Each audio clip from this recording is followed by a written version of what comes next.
My mom would be at all my sporting events. Let's say I was playing football, okay? My mother would be on the sidelines, and if the play on the field started going one way, my mother would run along like, Mark, get him, get him! I'd be like, oh my gosh.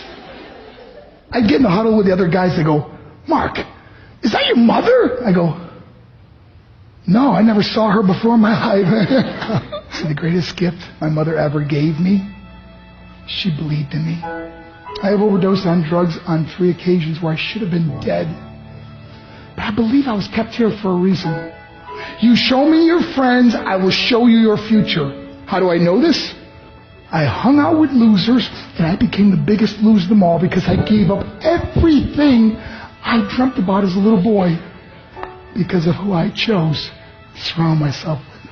My friends would drive me home at 2, 3, 4 in the morning. We'd be drunk and high, laughing in the car.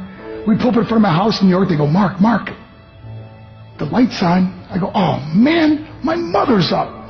See, my mom wouldn't go to bed until she knew her son was still alive.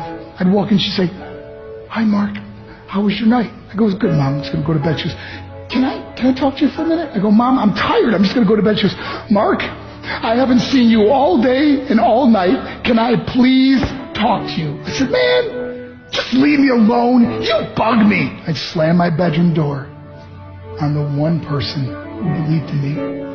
I was on a worldwide tour and we were wrestling overseas in Japan. After my wrestling match, I went upstairs in my hotel room and I fell asleep. There was a knock at my door at 3 o'clock in the morning. I got out of bed, I looked through the safety window and I could see it was a Japanese promoter. So I opened the door and he said, Mark, you need to call home. There's been an emergency.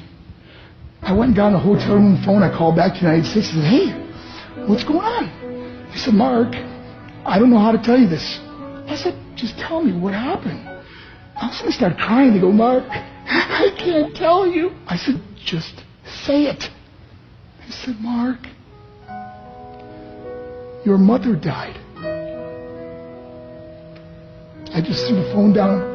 I ran out of my hotel room.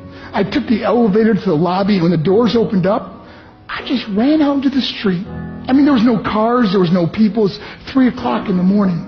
And I walked down the middle of a street in Hiroshima, Japan, and I remember looking up and just saying, Mom, I am so sorry. I flew home for her funeral, and I was so nervous to walk up to her casket, so I just stood way in the back. And I kept looking from a distance. I kept thinking to myself, Mom, please wake up. Please get up. And then I finally got the nerve to walk up to her. And as I got closer, I could see my mom for the first time. I mean, she was so beautiful.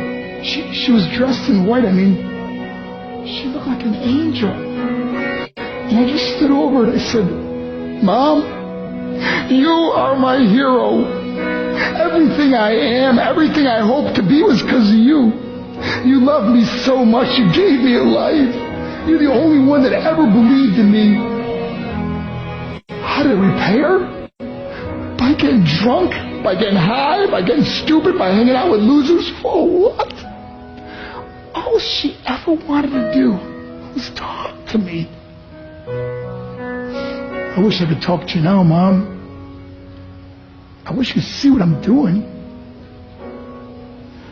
Why couldn't I have been a better son?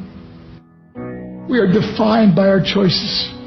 But if you surround yourself with people involved in drugs and alcohol and pills, it's a dead end. I'm not here to preach to you. I'm here to tell you I lived that life.